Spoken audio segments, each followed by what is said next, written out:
Let's get to it. What are we doing today? Well, I got something new. It's Azos,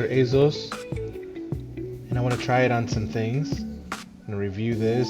I guess it's gonna be a start of a review. I won't have results for another couple years, but this is the same company that makes that Mykos that I use. These are all the details. It's supposed to help with growth. It says it should be really good with starting a plant and cuttings and whatnot and seeds, but it should also boost actual growth after.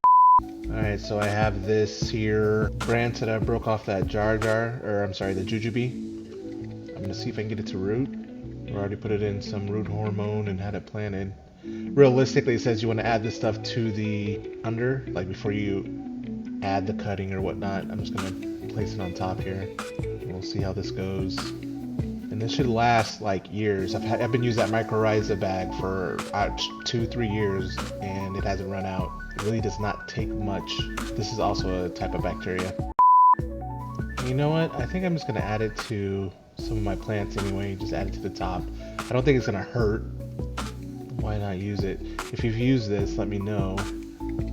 We had good results, bad results, no results.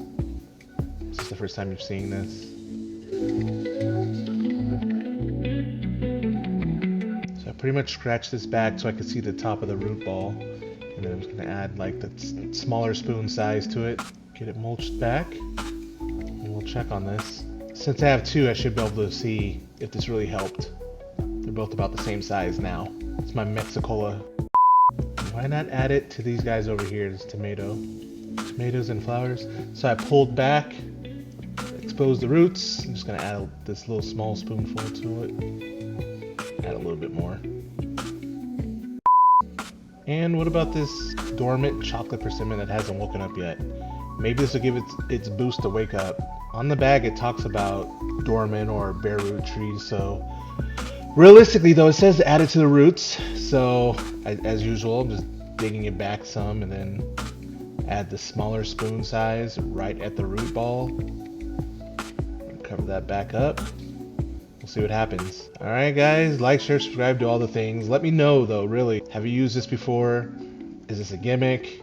I can honestly say the mycorrhiza works wonders, like bonkers. So if this is anything like that, it should work. We're always learning. Let's grow.